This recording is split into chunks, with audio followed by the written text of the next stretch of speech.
منطق سنا جائے پاکستان تحریک انصاف کا سر ابھی آپ کو بھر بھر کر مثالیں گنوائی ہیں خرم دستگیر صاحب نے بھی اور ناز بلوچ صاحبہ نے بھی کہ کس طرح سے ماضی میں بھی آپ لوگوں کی یہی روش رہی ہے سول ڈس اوبیڈینس کی باتیں اور وہ جو فون کال تھی بشور زمانہ جو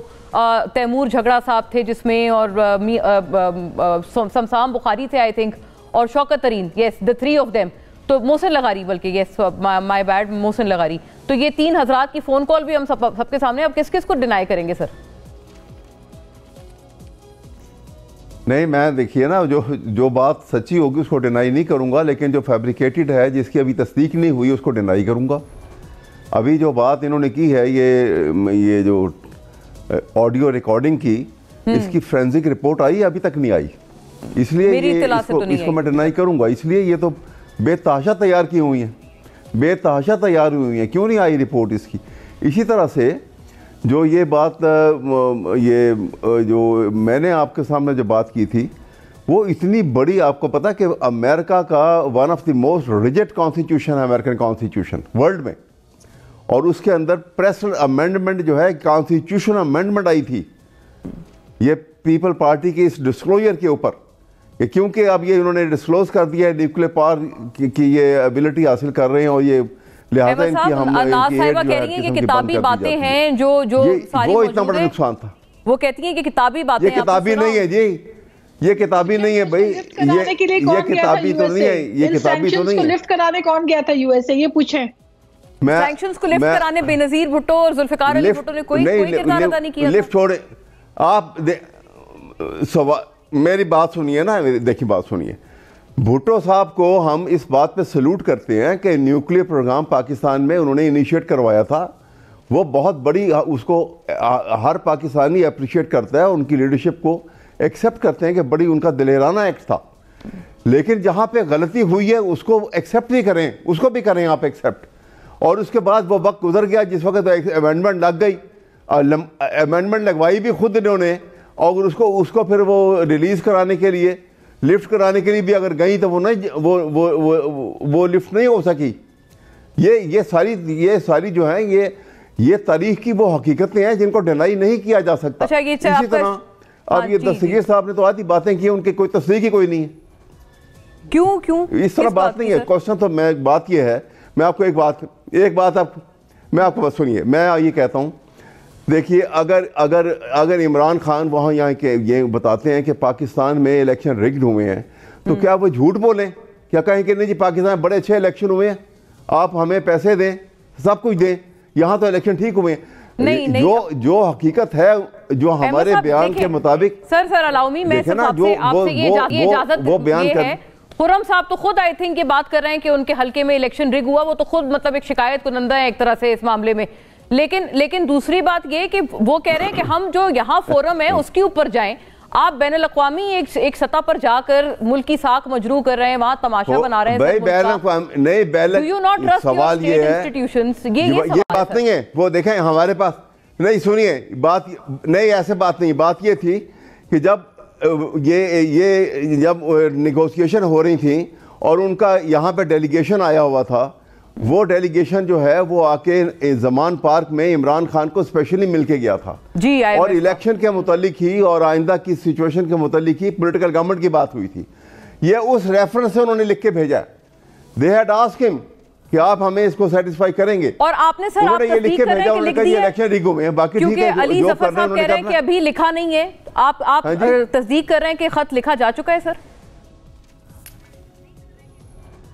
نہیں دیکھیں میں تصدیق کوئی نہیں کر رہا اگر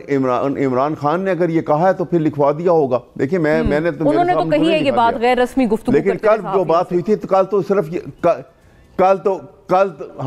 تو انہوں نے یہ کہا تھا کہ یہ لیٹر بھیجا جائے فوراً کل یہ بات ہوئی تھی یہی علی ظفر نے کل کہا تھا. اگر آج وہ یہ کہہ رہے ہیں کہ مجھے اس کے متعلق معلوم نہیں ہے لیکن یہ کل کی بات جو ہے وہ میں نے آپ کو بتایا آئی گاٹ یور پوائنٹ. آپ کہتے ہیں آج کا سٹیٹس نہیں پتا اور اس میں صرف اتنا ہی تھا. ٹھیک ہے تو خرم صاحب یہ وہی آئی ایم ایف کا وفد ہے آپ بغیر تصدیق کے سر گفتگو کر رہے ہیں بقول احمد صاحب کے وہ کہہ رہے ہیں آپ وہی آئی ایم ایف کا وفد ہے جو کہ عمران خان صاحب سے مل کے گیا تھا. یہ تو ایک میٹر آف فیکٹ ہے اس کے اوپر پی ایم ایل این بڑی ناراض بھی ہوئی تھی کہ جی ان سے کیوں مل رہے ہیں. انہوں نے یہی ایشورنسز مانگی تھی کہ اگر آپ حکومت میں آ جاتے ہیں تو آپ کس طرح سے ری پے کریں گے ہمیں تو یہ کوئی غلط بات تو نہیں ہے؟ اور یہ جو ایک ہسٹری کا فیکٹ جو دونوں ناز صاحبہ اور احمد صاحب کوٹ کر رہے ہیں، اس میں آپ بھی، کیونکہ آپ کا بھی بڑا فار سائٹڈنس ہے، آپ پرانا دیکھ رہے ہیں تمام تر معاملے کو، سینکشنز کس نے لگائی تھی؟ احمد صاحب کی بات صحیح ہے یہ؟ جی میں یہ عرض کروں گا بڑے ادب سے کہ پی ٹی آئی کا اور اب جو شاید سنی اتحاد کونسل ہے،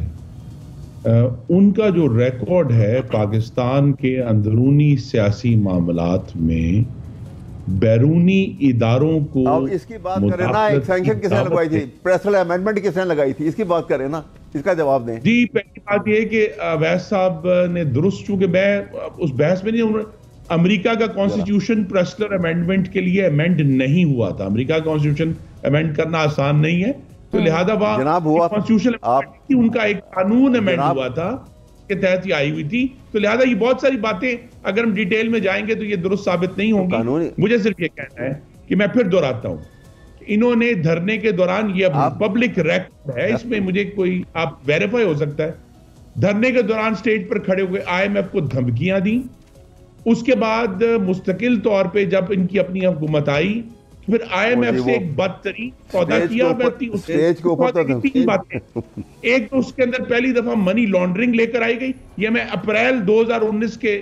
معاہدے کی بات کر رہا ہوں۔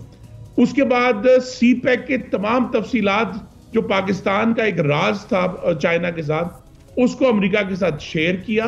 اور تیسرا جو یہ کہ پاکستان کو فائنینشل سوورنٹی ہے اس کو نقصان پہنچایا اور زبردستی ایک اسٹیٹ بینک کا غلط قانون پاس کرایا، تو لہذا وہ جب ایکچوئل گورنمنٹ میں آئے تو ریکارڈ یہ ہے۔ اس کے بعد لیکن خرم صاحب اس میں پھر یہ بھی تو ریکارڈ کی بات ہے، آپ نے سر، آپ جب پھر دوبارہ آئے، پی ڈی ایم کی گورنمنٹ آپ 2022 میں لے کر آئے، کیا آپ نے انڈو کر دیے وہ تمام تر قوانین؟ اسٹیٹ بینک کی آٹونومی کیا آپ لوگوں نے ختم کر دی؟ جی اسی لیے کیونکہ ہمیں ایک آئی ایم ایف کا بدترین بگڑا ہوا پروگرام ملا تھا، کیونکہ عمران خان جانے سے پہلے اس کو سیبوٹاج کر کے گئے تھے۔ دیکھیے، آپ اگر حکومت آپ کی جا رہی ہے، اس کا یہ مطلب نہیں کہ آپ پاکستان کی اکانومی کو، جو کہ آئی ایم ایف پہ آج بھی ڈیپینڈنٹ ہے، اس کو اتنا نقصان پہنچائیں کہ وہ کام ہی اتنا بگڑ جائے کہ اس کے بعد ایگریمنٹ نہ ہو سکے۔ اچھا، اس لیے آپ اس کو انڈو نہیں کر پائے، وہ تمام تر آپ جو اب گنوا رہے ہیں ہمیں باتیں۔ میں اس اصول کو آپ کے میرا جواب سن لیجیے گا اس کے بعد۔ جی میں سنتی ہوں سر، کمپلیٹ کر لیں خرم صاحب۔ معاملات میں بین الاقوامی اداروں کو دعوت دینا ملک دشمنی ہے۔ یہ تو اپنی ری آئٹریٹ کر رہے ہیں احمد صاحب کا بھی کوئی جواب ہے، لیکن ناز صاحبہ آپ دونوں کا اس معاملے پہ چونکہ جی آپ کہہ لیں سر احمد صاحب۔ میں صرف یہ بات کہہ رہا ہوں کہ دیکھیے عمران کو ملک دشمن کہہ رہے ہیں۔ 2021 پاکستان کے فارن ایکسچینج پاکستان کی ہسٹری میں اتنے زیادہ ریزرو نہیں ہوئے جو اس وقت تھے۔ 28 بلین ڈالر کے ریزرو آن ریکارڈ ہے اسٹیٹ بینک کے مطابق، اور 2021 میں پاکستان کی ایکسپورٹ پاکستان کی ہسٹری میں اتنی نہیں ہوئی، 37 بلین ڈالر کی ایکسپورٹ۔ وہ تو سر وہ اکانومی کی بات ہو گئی sir, but I M F کا پروگرام اور انڈیو سبسڈیز، بلینکٹ سبسڈیز پیٹرولیم مصنوعات پہ بھی دی گئی نا، جب پتہ چلا گورنمنٹ جا رہی ہے۔ یہ ملک دشمنی کی بات کر رہے ہیں۔ ہاں میں عرض کر رہا ہوں کہ یہ ملک دشمنی کی بات کر رہے ہیں۔ ملک دشمنی تو یہ ہے جو